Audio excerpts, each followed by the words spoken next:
அனைவருக்கும்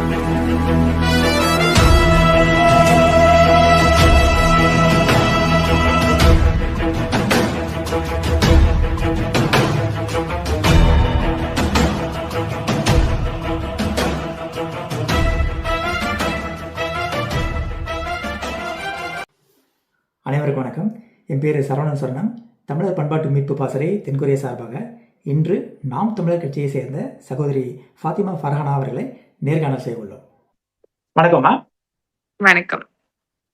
எப்படி இருக்கீங்க? எப்படி போயிட்டு இருக்கு? நல்லா இருக்கேன், நன்றி, மகிழ்ச்சி. உங்களுக்கு? சரிங்கம்மா. நல்லா போயிட்டு இருக்கோம், ஒன்றும் பிரச்சனை இல்லை. உங்களை நீங்க இந்த உலக அரங்கிற்கு நீங்க அறிமுகப்படுத்துங்க. வணக்கம். என் பேர் ஃபாத்திமா ஃபர்ஹானா. நான் இளங்கலை பொருளாதாரம் படிச்சு முடிச்சுட்டு வணிகவியல் மேலாண்மை படிச்சு முடிச்சிருக்கேன். மாஸ்டர்ஸ் பிசினஸ் அட்மினிஸ்ட்ரேஷன், அதாவது தமிழ்ல சொன்னேன். பள்ளிக்கூடம், என்னுடைய கல்லூரி இது எல்லாமே சென்னையில படிச்சிருந்தாலும் என்னுடைய தந்தை, என்னுடைய பாப்பா தமிழ் முழக்கம் ஷாகுல் அமீர் அவர்களுக்கு அந்தனப்பேட்டை, நாகப்பட்டினம் மாவட்டம் அந்தனப்பேட்டைங்கிறது சொந்த ஊரு. எங்களுடைய பூர்வீகம் அங்கதான் இருக்கு. ஆக என்னுடைய அம்மா பக்கத்துல மயிலாடுதுறை. தாயும் தந்தையும் தான் என்னை இன்னைக்கு ஒரு ஒரு ஒரு ஒரு ஒரு ஒரு ஒரு என்ன சொல்ற சமூகம் அறியும் பெண்ணாக ஒரு மாற்றி இருக்கிறாங்கன்னு சொல்லணும். ஆனால் அரசியல் படுத்தப்பட்டது யாராலன்னு கேட்டா கட்டாயம் நான் ப்ராடக்ட் ஆஃப் சீமானன்னு சொல்றதுலதான் பெருமை கொள்வேன். ஏன்னா என்னுடைய வாப்பா தமிழ் முழக்கம் ஷாலமீத் அவர்கள் இந்த கட்சியை தோற்றுநர்கள்ல ஒருத்தரா இருந்து ஆரம்பிச்சிருந்தாலும் கூட என்னோட வாப்பா முழுக்க முழுக்க தமிழ் தேசியத்தை வாழ்வியல்ல கலந்துதான் எங்களுக்கு பயிற்று வச்சிருக்கிறாரு. அவர் எனக்கு இப்படி இது இது இந்த மாதிரி பண்ணணும், இல்ல இவங்க கிட்ட இப்படி அணுகணும், இல்ல இந்த தமிழ் வார்த்தையை எப்படி பயன்படுத்தணும் அப்படின்னு சொல்றத தாண்டி எங்களுடைய வழக்கமே ரொம்ப தமிழாதான் இருக்கும் அப்படின்னு வச்சுக்கலாம். ஏன்னா நாங்க நிறைய டூர் போவோம், அதாவது சுற்றுலாக்கள் போவோம். எப்போனா இந்த கோடை விடுமுறை காலங்கள்ல. அப்ப இந்த வாகனத்துல மகிழுந்துல போயிட்டு இருக்கும்போது நானு எங்க வாப்பா கூட எல்லாம் விளையாடுறது என்னவா இருக்கும் அப்படின்னா, நிறைய ஆங்கில சொற்களுக்கு தமிழாக்கம் என்னவா இருக்கும் அப்படிங்கறத எனக்கு அப்ப தமிழினுடைய முக்கியத்துவமோ இல்ல தமிழ் மேல பற்று கொண்டோ எங்க பாப்பா இதெல்லாம் பண்றாங்கன்னு எனக்கு தெரியாது. அது சின்ன பிள்ளையிலேயே இயல்பாவே நமக்கு அப்படிதான் எனக்கு பிஸ்கெட்னா மாசில்லுன்னு தெரியும், கார்னா மகிழுந்துன்னு தெரியும். ஆமா ஆமா, அந்த லாரினா உந்துருளின்னு அதெல்லாம் அப்போ எனக்கு வாப்பா கற்பிச்சதுதான்.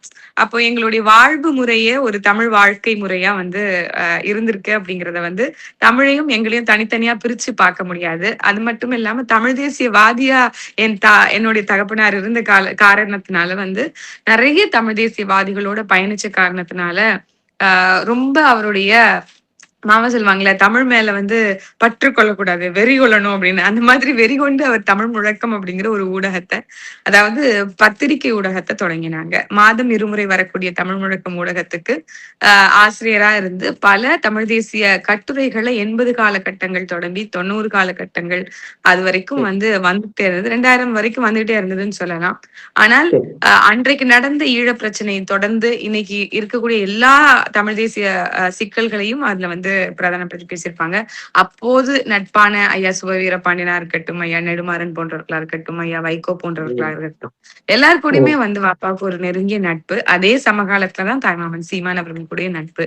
என்னுடைய வாப்பாவை என்னுடைய தாய்மாமன் சீமான் அவர்கள் தாயே இல்லைன்னா மாமா அப்படின்னு உரிமையா கூப்பிடுறது வழக்கம். அந்த வழக்கத்தினுடைய நீட்சியாக இன்னைக்கு தாய்மாமன் சீமான் அவர்களை நான் தாய்மாமன் அப்படின்னு கூப்பிடுறதுக்காக நேர்ந்திருக்குன்னு நினைக்கிறேன். சின்னதுலயே வாப்பா சொல்லி கொடுத்தது அதுதான், மாமான்னு கூப்பிடணும் அப்படின்னு சொல்லி கொடுத்ததுதான். சின்னதுல இருந்தே பார்த்துட்டு வரேன். இன்னைக்கு ஒரு மெச்சோர்டான ஒரு பாலிட்டிஷியனா, ரொம்ப ரொம்ப பரிணாம வளர்ச்சி பெற்ற ஒரு முதிர்ந்த ஒரு அரசியல் பக்குவப்பட்ட ஒரு அரசியல்வாதியாக தாய்மாமன் சீமான் அவர்களை இன்றைக்கு பார்க்கும்போது அவரை பார்த்துதான் நான் எல்லாத்தையும் கத்துக்கிட்டேன் அப்படின்னு சொல்லலாம், அரசியல் பாதையில குறிப்பா. அதனால இந்த சிறு அறிமுகம் என்னை இந்த மக்களுக்கு வந்து அறிமுகப்படுத்துறதுக்கு வாய்ப்பா இருக்கும் அப்படின்னு நான் நம்புறேன். வேலை, பணி இது எல்லாமே வந்து செய்துட்டு இருந்தேன். 2020ல வாப்பா வந்து தவற விட்டேன். அது கொரோனா சரி. காலகட்டம். அதற்கு பிறகு கட்டாய சூழல்ல வேலைக்கு தள்ளப்பட்டேன். அதுவரைக்கும் ஒரு பாக்கெட் மணிக்காக நான் வந்து இஷ்டத்துக்கு வேலை பார்த்துட்டு இருந்தேன்னா, ஓ! அதற்கு பிறகு குடும்ப சூழல் ரொம்ப நெருக்கடி ஆயிறக்கூடாதுங்கிற அச்சத்துக்காக வேலைக்கு போன என்ன, ஆ பிறகு ஒரு சில குறுகிய ஒரு 2 ஆண்டுக்குள்ளேயே வந்து கட்சி என்னை வந்து இழுத்துக்கிருச்சுன்னு சொல்லலாம். இருந்தாலும் என்னுடைய அ படிப்ப வச்சு என்னால முடிஞ்ச சிறு சிறு தொழில்கள பண்ணிக்கிட்டு இருக்கேன். மகிழ்ச்சிம்மா, மகிழ்ச்சி. சிறப்புமா. ஆ அம்மா நல்லது. இப்போ நீங்க நாம் தமிழர் கட்சியில பயணிக்கிறீங்கல்ல, எதும்மா ம். உங்களுக்கு உந்துதலா இருந்துச்சு? என்ன காரணம்? இல்ல இன்னைக்கு அ நெறைய அரசியல் கட்சிகள நம்ம பார்க்கிறோம். ஆம் வாப்பா வந்து வாப்பா தான் எனக்கு எல்லாமே. வாப்பா வந்து என்னுடைய உயிர். என்னுடைய உயிர் மூச்சுன்னு சொல்லலாம். ம். வாப்பா சொன்னா சரியா இருக்கும் அப்படின்னு நான் எல்லாத்தையும் நம்பியிருக்கேன். அப்படி வாப்பாவுடைய ரொம்ப அ நோயுற்ற அந்த கடைசி ஓரிரு மாதங்கள்ல வாப்பா விரும்பி வேண்டி கேட்டது என்ன அப்படின்னா, "நீ வந்து ம். கட்சிக்குள்ள வரணும். 2021 சட்டமன்ற தேர்தல் வருது. நீ வந்து நல்லா பேசுற" அப்படின்னு சொல்லி வாப்பா வந்து என்ன ரொம்ப ஊக்கப்படுத்துனாங்க. நான் சொன்னேன், "அப்ப உங்க கட்சியில எல்லாரும் நல்லா பேசுவாங்க. நான் போய் வந்து என்ன பண்ண போறேன்?" அப்படின்னு சொல்லி கேட்டேன். ம். அப்ப வந்து, "நீயும் தான் நல்லா பேசுற" அப்படின்னு சொல்லி என்னுடைய ஒரு உரைய பார்த்துட்டு வாப்பா வந்து கட்டாயம் கட்சிக்குள்ள வரணும்னு ரொம்ப ஆசைப்பட்டுக்கிட்டு இருந்தாங்க. கடைசி காலத்துலயும் அத தொடர்ச்சியா சொல்லிட்டே இருந்தாங்க. அது ம். எப்படிதான் இருக்கும் அப்படிங்கிறத தெரிஞ்சுக்கிறதுக்காக சீமான் அவர்கள் கிட்ட ஏற்கனவே பேசினத வாய்ஸ் ரெக்கார்ட் எல்லாம் எனக்கு அனுப்பிச்சு வச்சிருந்தாங்க. மருமகன்ட்ட ம். சொல்லிட்டேன். மருமகனும் வந்து அதாவது சீமான் அவர்களும் மகன நிப்பாட்டிறலாம் அப்படிங்கிற மாதிரி சொன்ன குரல் பதிவுகளும் நான் கேட்க வந்து நேர்ந்துச்சு. அதுக்கப்புறம் 2021 கண்ண கட்டி காட்டுல விட்ட மாதிரி முதல்லயே வந்து ஒரு பெரிய ஒலிம்பிக் கிரவுண்ட்ல விட்டுட்டாங்க. அதுதான் சட்டமன்ற தேர்தல். நான் அப்போது வந்து திருவாரூர் மாவட்டம் நன்னிலம் சட்டமன்ற தொகுதிக்காக வேட்பாளரா இறங்கினேன். ஒரு குறுகிய வட்டத்துக்குள்ள இருந்த எக்ஸ்போஷர் எனக்கு. குறிப்பா வந்து ஒரு பள்ளிக்கூடத்துல தலைமை ஆசிரியரா இருந்த எனக்கு. ஆ எப்படி வந்து ஒரு 200, 300 பேரண்ட்ஸ ஹேண்டில் பண்ண பெற்றோர்கள மட்டும் சந்திச்சுட்டு வந்த எனக்கு, சரி. 2021 தேர்தல் ஒரு சட்டமன்ற தொகுதிங்கும்போது, இன்னும் பெரிய விருந்துபட்ட பார்வை கிடைத்தது. அப்போது வந்து எவ்வளவு பின்தங்கிய கிராமங்கள், சாலை இல்லாம, ஏன்னா நான் நகரத்திலேயே வளர்ந்துட்டேன். முழுக்க முழுக்க சென்னையிலேயே வளர்ந்த பிள்ளை அப்படிங்கிறனால, எனக்கு பெருசா இந்த தண்ணி தட்டுப்பாடோ, இல்ல ம். போக்குவரத்து பிரச்சனைகளோ, அது மட்டும் இல்லாம சரி. வாப்பா ரொம்ப வந்து எங்கள என்ன என்ன சொல்றது? பொத்தி பொத்தி வளர்த்த மேகலங்கிற மாதிரி ரொம்ப வந்து சொஃபஸ்டிகேட்டடா வளர்த்துட்டாங்க. எனக்கு வந்து பெருசா உண்மையாவே கஷ்டங்கள் ஓ! எனக்கு அப்ப என்னன்னு தெரியாதுன்னு வச்சுக்கோங்களேன். நாங்க புரியுது, வேணுங்கிறது கிடைச்சிரும். இன்னும் சொல்லப்போனா வேணும்னு நினைக்கிறதுக்கு முன்னாடியே கிடைச்சிரும். அப்படிதான் வந்து புரியுது. வாப்பா வச்சிருக்கிறாங்க. அப்படி இருக்கும்போது 21 தேர்தலுங்கிறது ஒரு ஐ ஓப்பனர். என்னது நம்ம இந்த 20ஆம் நூற்றாண்டுல there is no access to roads. தண்ணிக்கு இடம் இல்ல, தண்ணிக்கு வழி இல்ல, சாலைகள் இல்ல. கிராம மக்கள் வந்து அவங்களுடைய சாதி டிஃபரன்சியேஷன், கேஸ்ட் டிஃபரன்சியேஷன்லாம் இருக்கும் அப்படிங்கிறத செய்தியில பார்த்து தெரிஞ்சிருக்கோம். ஆனா உண்மையாவே இருக்கா அப்படிங்கிறத ஒரு ஒரு ஒரு ஒரு ஒரு பிணத்த ஒரு இறந்த பூத உடல வந்து கொண்டுட்டு போறதுக்கு ரோடு இல்லாம தண்ணீல எடுத்துட்டு போனாங்கங்கிற செய்திய பார்த்திருக்கோம். ஆனா கண்கூடா பார்த்த ஒரு சூழல் வந்து நன்னிலத்துல தான் ம். எனக்கு ஒரு வாய்ப்பா கிடைச்சுச்சு. அப்போ ஒரு பெரிய ஓ! பெரிய ஒரு ஐ ஓப்பனரா இருந்ததுன்னு சொல்லலாம். அப்ப இவ்வளவு மக்கள் பின்தங்கி இருக்கிறாங்களா? அப்ப இந்த இது இது இந்த சமூக பணிய தவிர்த்து வேற என்ன வந்து ஒரு சிறந்த பணியா இருக்க முடியுங்கிறது தான் என்னை எடுத்த முக்கியமான ஃபேக்ட். அந்த பெரும் பெரும் பெரும் வாய்ப்பையும் அந்த பெரும் பெரும் பொறுப்பையும் எனக்கு கையளித்தது வந்து தாய்மாமன் சீமான் அவர்கள் தான். இவளால முடியும் அப்படின்னு எப்படி நினைச்சாருன்னு தெரியல. ஆனா வந்து கட்டாயம் நான் வந்து அந்த மக்களோட மக்களா இறங்கி அவங்கள புரிஞ்சுகிட்டு, இன்னைக்கு வந்து இன்னைக்கு அது எனக்கு வந்து யூஸ் டூ ஆயிருச்சு. இப்படிதான் ம். மக்கள் தண்ணி இல்லாம இருக்காங்க. அதாவது கடந்த 5 வருஷத்துக்கு முன்னாடி என்ன ம். நிலைமையில இருந்ததோ, அதே நிலைமை தான் இன்னைக்கும். மக்கள் நம்பி திமுகவுக்கும், அதிமுகவுக்கும் ஓட்டு போடுறாங்க. ஆனா சரி. இன்னைக்கும் அதே சூழல் தான். இப்ப எனக்கு அது ரொம்ப பழகிருச்சு. மக்களுக்கு தண்ணி இல்லாம இருக்கிறதோ, ரோடு இல்லாம இருக்கிறதோ, மக்களுக்கு மின்சாரம் இல்லாம இருக்கிறதோ, சரி. மக்களுக்கு சாலை இல்லாம இருக்கிறதோ ஒரு காமன் ப்ராப்ளம். அத பத்தி யாருமே இங்க பேசுற மாதிரி தெரியல. இப்ப அந்த புரிதலை ஏற்படுத்தி, இது வந்து ஒரு அடிப்படை வாழ்வாதார சிக்கல். இதுதான் நம்மளுக்கு வந்து இந்த இந்த இந்த நிரந்தர தீர்வு இல்லாத காரணத்தினால தான் நம்ம இன்னும் ஏழ்மை வறுமையிலேயே இருக்கோம். அப்படிங்கிற புரிதலை ஏற்படுத்துறதுக்கான ஒரு பெரிய ஸ்பேஸா நான் வந்து இத பார்க்கிறேன். இன்னைக்கு வந்து 8.22 விழுக்காடு வந்து இது ஒரு பதிலா அமைஞ்சிருக்குன்னு நெனைக்கிறேன். நாகப்பட்டினத்திலயும் சரி, நன்னிலத்திலயும் சரி, ஒரு 6 விழுக்காடு வரைக்கும் எங்களால பெற முடிஞ்சிருக்கு அப்படின்னா 1.1 விழுக்காடுல இருந்து இது ஒரு பெரிய ப்ராக்ரஸ் நினைக்கிறேன். இது ஒரு பெரிய மாற்றம், மக்கள் மத்தியிலே ஒரு ஏற்பட்டிருக்கக்கூடிய ஒரு பெரிய புரட்சிகர சிந்தனை அப்படின்னு நான் நினைக்கிறேன். அப்போ இது கொஞ்சம் கொஞ்சமா தான் நடக்கும் அப்படிங்கிறதுல மாற்று கருத்து இல்ல. உங்களுக்கே அது எனக்கே புரிஞ்சிருச்சு இங்க வந்ததுக்கு அப்புறம். ஆனா slow and steady wins the race அப்படிங்கறத நான் நம்புறேன். கட்டாயம் மக்கள் ஒரு நாள் இந்த நிலைமை வந்து நமக்கு ஆக்சுவலி இருக்க வேண்டிய நிலைமை கிடையாது. நம்ம இந்த விட சிறப்பா இருக்க வேண்டிய, நாங்க ஜிடிபில ரொம்ப சிறப்பா இருக்கோம், நாங்க லிட்ரஸி ரேட்ல சிறப்பா இருக்கோம்லாம் பெருமை கொள்ளக்கூடிய இவர்களுக்கு நம்ம திருப்பி திருப்பி நினைவுபடுத்த வேண்டியது என்னன்னா, நீ குடிக்கிறதுக்கு கூட தண்ணி இல்லாம வச்சிருக்கிறப்பா, அது கேவலமான ஒரு செயல், அது இழிநிலை மக்களுக்கு, இது ஒண்ணும் சாதனை இல்ல அப்படிங்கிறத நினைவுபடுத்துவதற்கான ஒரு தேவையாக கட்டாயமாக நம்ம வந்து இந்த தேர்தல பாக்குறேன். அதுதான் நான் வந்து என்னை இன்ஃபுளுன்ஸ் பண்ண ஒரு ஃபேக்டரா இருந்தது நாம் தமிழர் கட்சிக்குள்ள தொடர். ஏன்னா நாம் தமிழர் கட்சி மட்டும்தான் நேர்மையா நிக்குது இந்த களத்துல நான் பாக்குறேன். மத்தவங்க எல்லாருமே வந்து காசு கொடுத்து தேர்தல் அப்போ காசுக்காக அவங்க பணி செஞ்சுட்டு போறதை நம்மளால பார்க்கிறோம். ஆனா நாம் தமிழர் கட்சி மட்டும்தான் சூழல் பாதுகாக்கப்படணும், பெண்கள் உயரணும், இல்ல தமிழ் மீளணும், தமிழர் ஆளணும் அப்படிங்கிற உயர்ந்த கொள்கை நோக்கு சிந்தனை, ஒரு ஒரு தொலைநோக்கு சிந்தனை பார்வை, இது எல்லாத்தையும் வச்சு களத்துல நிக்கிறாங்க. அதற்கான திட்டங்களை வகுத்து வச்சிருக்காங்க. நாம இன்னைக்கு வந்து அந்த என்ன சொல்றது, அந்த மேனிஃபெஸ்டோ உருவாக்கத்துல நமக்கும் ஒரு பங்கு இருக்கு அப்படிங்கும்போது அதெல்லாம் வந்து பிறவி பயனா நான் நினைக்கிறேன். இன்னும் சொல்ல போனா இனிமேல வந்து நமக்கு ஒரு கவலை இருக்காது. நம்ம இறந்தே போனாலும் மாமா சொல்ற மாதிரி நீ உன்னுடைய கடமையை செஞ்சுக்கிட்டு தான் இருக்க அப்படிங்கிற அந்த உணர்வு இருக்குல்ல, அத மாமா எங்க எல்லாருக்கும் ஏற்படுத்திக்கிட்டு இருக்காங்க அப்படின்னு நான் நினைக்கிறேன் இதன் வழியாக. கட்டாயம் மாற்றம் வரும், கட்டாயம் மாற்றம் வரும். இப்போ நீங்க வேட்பாளரா இருக்கீங்க நாகை தொகுதியில. அங்க முக்கியமான சில பிரச்சனைகள்லாம் இருக்கணுமா, அது நீங்க அதை பத்தி சொல்லுங்கம்மா. அதுக்கு என்னென்ன திட்டம் வச்சிருக்கீங்க? நாகப்பட்டினம் சட்டமன்ற தொகுதியில இப்போ 2026ல நிக்கிறேன். நாகப்பட்டினம் சட்டமன்ற தொகுதியை பொறுத்த வரைக்கும் நான் இப்ப சொன்ன அடிப்படை சிக்கல் வந்து ரொம்ப ரொம்ப தலைவிரித்து ஆடக்கூடிய சிக்கல். நான் சொன்னேன்ல இந்த தண்ணின்னு. நேத்துக்கு ஒரு பிரச்சாரத்துக்கு போனேன். நாகப்பட்டினம் நகரத்துல வந்து ஒரு சின்ன கிராமம், ஆழியூர்னு சொல்லிட்டு அந்த கிராமத்தினுடைய பேரு. ஆழியூருங்கிறது ஒரு சின்ன கிராமம்னு நினைக்கலாம். நிறைய அங்க வந்து ஊராட்சி, பேரூராட்சி, நகரங்கள், கிராமங்கள்லாம் இருக்கு. ஆனா அந்த கிராமத்துல மக்கள் வந்து நம்ம பீச்சுக்கு போனா அந்த ஆழமா வந்து பள்ளத்தை தோண்டி தண்ணி எடுப்பாங்க தெரியுமா?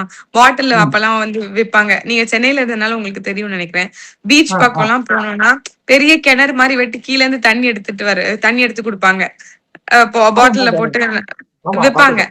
அந்த மாதிரி இன்னைக்கு வீட்டுல இருக்கக்கூடிய மக்களுக்கு மண் இருக்கு சுத்தி, ஒரு ஃபில்டர் மாதிரி வச்சு அவங்களே தண்ணிய வந்து ஒரு ஜக்கா குட்டி குட்டியா ஒரு கோவலையில எடுத்து உங்களுடைய நீராதாரத்தை, அவங்களுடைய அடிப்படை தேவையான குடிநீரை தேவையை பூர்த்தி செய்யறாங்க. குடிநீருக்கோ சோறு வடிக்கிறதுக்கோ எதுக்குமே இங்க தண்ணீர் இல்ல.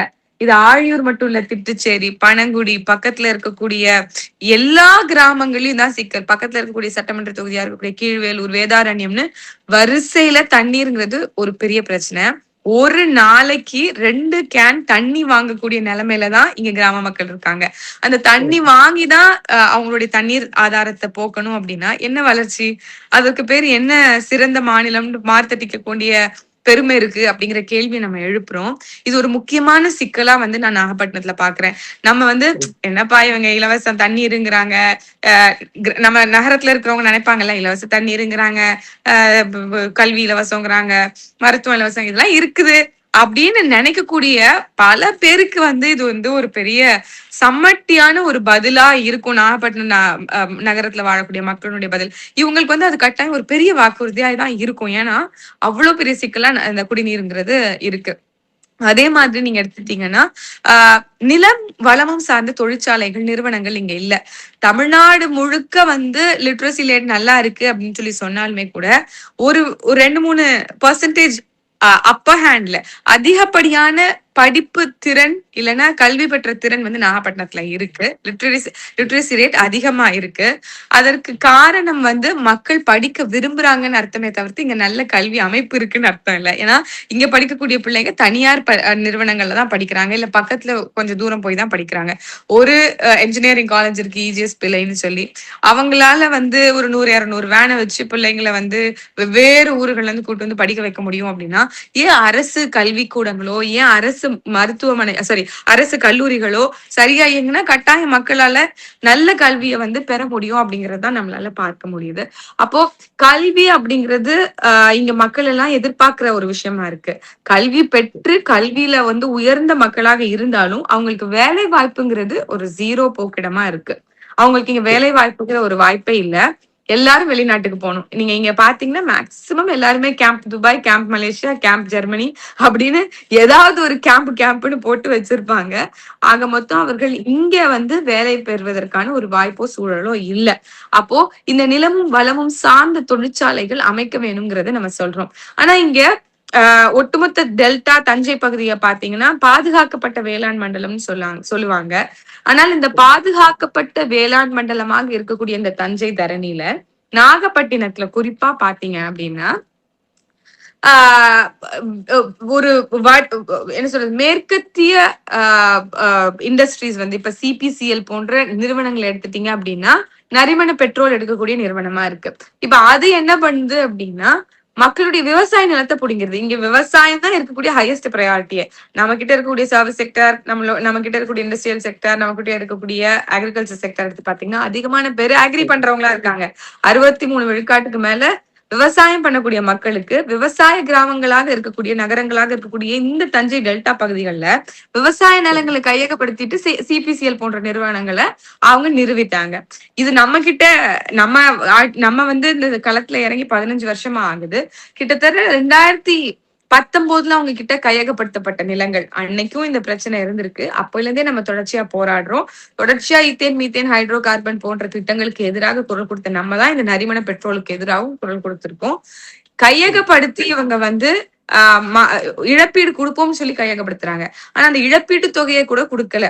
அத மாதிரி இன்னைக்கு 2163 குடும்பங்கள் வந்து இழப்பீடு தொகைக்காக நடு ரோட்ல நிக்கிறாங்க. அவங்களுக்கு நாம் தமிழர் கட்சி நம்ம தான் வாங்கி தரோம்னு சொல்லி அவங்க கூடயே நின்று இப்ப 63 குடும்பங்களுக்கு அந்த நிதியை பெற்று தந்திருக்கோம். ஆனால் மீதி இருக்கக்கூடிய 2100 குடும்பங்களுக்கும் நம்ம வந்து வாங்கி தரணும் அப்படிங்கிறதுக்காக 2 நாளைக்கு முன்னாடி கூட போய் மனு கொடுத்துட்டு வந்திருக்கோம். அப்படி இந்த தேவையில்லாத தொழிற்சாலைகள் இங்க நிறுவுவது இனிமேல் தடுக்கப்படும் நம்மளுடைய ஆட்சியில கட்டாயமா அப்படிங்கறத நம்ம வாக்குறுதியா கொடுக்கிறோம். இது ஒரு பெரிய சிக்கலா இருக்கு. அதே மாதிரி நீங்க வந்து அதானி துறைமுகத்துல 3ஆம் தர நிலக்கரிகள் இறக்குமதி செய்யப்பட்டு மக்களுக்கு தேவையில்லாத அந்த கந்தக தூசியினாலே ஏற்படக்கூடிய நுரையீரல் பாதிப்பு, ஏதோ பேர் தெரியாத நோய்கள்லாம் இங்க இருக்கு. ஒரு குழந்தைக்கு 9 கோடி செலவுலதான் அந்த குழந்தைக்கு இருக்கக்கூடிய நோயை தீர்க்க முடியுமா?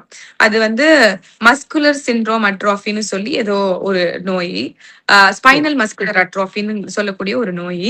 அதே மாதிரி விவசாய நிலங்களுக்கு வந்து அவங்களுக்கு போதிய சப்சிடிஸ் எல்லாம் இங்க இல்ல, மானியங்கள் எல்லாம் இங்க கொடுக்கப்படுறது இல்ல அப்படிங்கறத மக்கள் தொடர்ச்சி முன்வைக்கக்கூடிய அவல நிலையா இருக்கு. மீனவர்களுடைய சிக்கல் ஒரு மிகப்பெரிய சிக்கலா இருக்கு. மீனவர்களுடைய வாழ்வாதார பாதிப்பு வந்து அதிகமா இருக்கு. சுனாமிக்கு பிறகு மீனவர்களுக்கு குடியிருப்பு கட்டி கொடுத்தாங்க. அந்த குடியிருப்பு ஆக்சுவலி 10 ஆண்டுக்கு பிறகு அவங்க எல்லாம் சரி செஞ்சு கொடுத்துருக்கணும் அரசு. ஆனா 20 ஆண்டு கழிச்சும் அவங்களுடைய ஓடெல்லாம் அவங்க சாப்பிட்டு இருக்கும் போதே கீழே விழக்கூடிய ஒரு சூழல் அந்த கிராமத்து மக்கள் எல்லாம் நம்ம கிட்ட முறையிடுறாங்க. அப்போ இது எல்லாத்தையும் நம்ம வந்து சரி செய்ய வேண்டிய இருக்கு. ஆனா முக்கியமா நான் சொல்றது என்ன அப்படின்னா அடிப்படை சிக்கல்கள் தான். தண்ணிங்கிறது ரொம்ப ரொம்ப நீங்க எது இல்ல சோறு இல்லைன்னா கூட இருந்துடலாம், தண்ணி இல்லாம எப்படி இருக்க முடியும் அப்படிங்கறதா என்னுடைய கேள்வி. தண்ணி இல்லாம இருந்தா அது ஒரு மிகப்பெரிய இழிவு நிலை அப்படின்னு நான் நினைக்கிறேன். மானமும் அறிவும் எப்படி ஒரு மனுஷனுக்கு ரொம்ப அவசியமோ அந்த மாதிரி நீரும் சோறுமும் வந்து ஒரு மனுஷனுக்கு வந்து ரொம்ப ரொம்ப அவசியப்படுது அப்படிங்கறத நினைக்கிறேன். இந்த சோறோ இந்த நீரோ கிடைக்கல அப்படின்னா மனுஷனோட மத்த எல்லாத்தையும் பத்தி அவன் கவலையே பட போறது இல்ல. பசி வந்து ரொம்ப அவனை வாட்டுச்சுன்னு வச்சுக்கோங்களேன், அவன் மானத்தை பத்தி எதாவது பத்தி கவலைப்பட போறான்? எதுவுமே இருக்காது. அவன் கட்டாயம் எனக்கு வந்து இந்த ஒரு சொட்டு தண்ணி கிடைச்சிருமான்னு தான் பார்ப்பான். அப்படியான ஒரு சூழல் இந்த மண்ணில ஏற்பட்டக்கூடாது. நம்ம வேணா நான் எக்ஸாஜரேட் பண்றேன்னு நீங்க நினைக்கலாம். ஆனா இங்க வந்து பார்க்கும்போதுதான் தெரியுது ஏன் அந்த சூழலுக்கு போய் ஒருவேளை அந்த சூழலுக்கு மக்கள் தள்ளப்பட்டா என்ன பண்றதுங்கிற அந்த ஆதங்கத்தின் பேர்ல கவலையின் பேர்ல தான் பேசுறேன். ஆல்ரெடி இங்க தண்ணீருங்கிறது ரொம்ப பெரிய சிக்கலா இருக்கு. அதனால அதை நம்ம சரி செய்து தருவோம். இங்க இலவசங்களால மக்களுடைய வாழ்க்கை மேம்படாது. நிரந்தர பசியை தீர்க்கணும் அப்படின்னா மக்களுடைய முழுமையான கவலைகள் நீக்கப்படணும் அப்படிங்கிறதுதான். ஒரு நிரந்தரமான தீர்வுகளை மக்கள் கேட்டு கொடுக்கணும் அப்படிங்கிறதுக்காக நான் இந்த காலத்துல வந்து அவங்களுக்கு நிப்பேன் அப்படிங்கறது உறுதியளிக்கிறேன். சரிங்க, மகிழ்ச்சிமா. இப்போ அதாவது நிறைய கட்சிங்க இருக்கு. அதுல நாம் தமிழர் கட்சியில சேர்ந்து பயணிக்கணும், அதாவது இந்த கட்சியில வந்து சேர்ந்து பயணிக்கிறதுக்கு உங்களோட திட்டம் என்னவா இருந்துச்சு? ஏன் இதுல வந்து நீங்க சேர்ந்தீங்க? ஆட்சி வரைவு படிச்சேன். ஆட்சி வரைவு படிச்சதுக்கு அப்புறம் அந்த சொல்லுக்கும் செயலுக்கும் இடைவேளை இல்லாம செயல்படக்கூடிய ஒரு தலைவரா நான் வந்து தாய்மாமன் சீமான் அவர்களுக்கு பார்க்கிறேன்.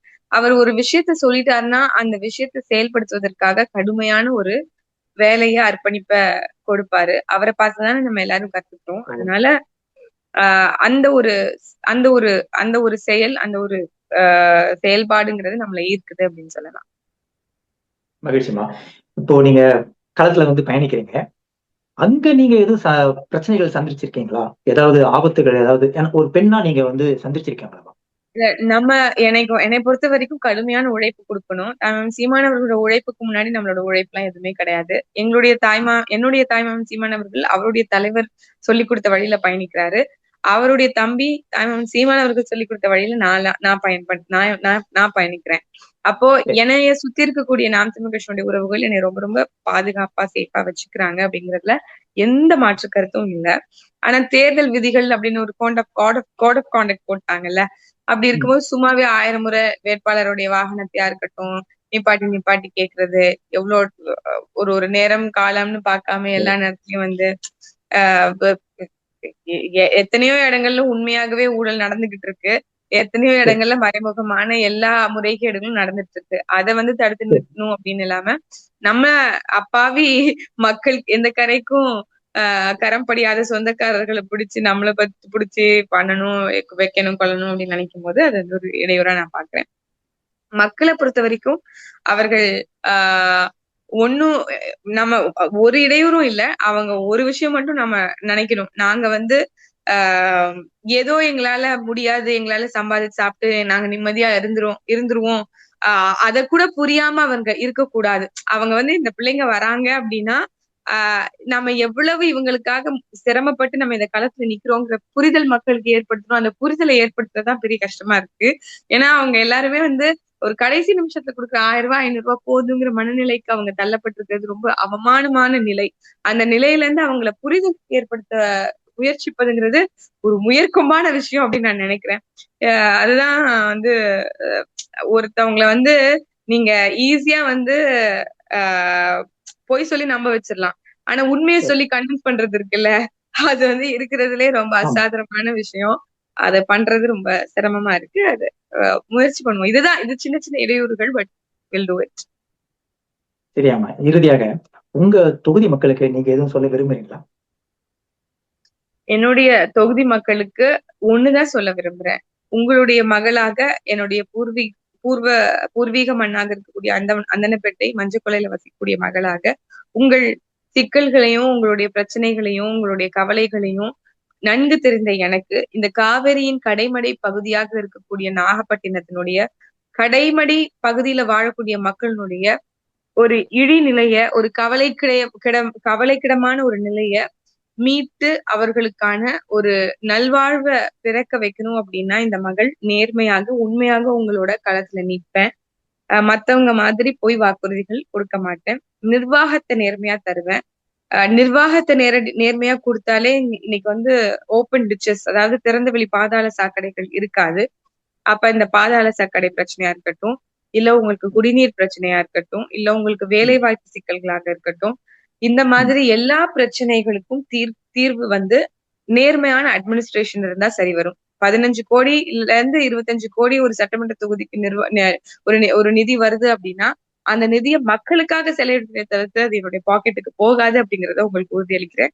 கட்டாயம் ஒரு முறை நாகப்பட்டினம் சட்டமன்ற தொகுதி இந்த விவசாயிய வெல்ல வைக்கணும். வெல்ல போறான் விவசாயி அப்படிங்கிற இந்த முழக்கத்தை உங்கள் மனதுல சூளுரைத்து ஒரு முறை வாய்ப்பை கொடுக்கணும் அப்படிங்கறதான் கேட்டுக்கிறேன். கட்டாயம் விவசாயி வெல்லட்டுமா. ரொம்ப மகிழ்ச்சி. நீங்க கடுமையான வேலை சுமையில இருப்பீங்க. இருந்தாலும் எங்களுக்கு நேர்காணல் வந்ததுக்கு ரொம்ப மகிழ்ச்சிமா. நன்றிமா. நன்றி.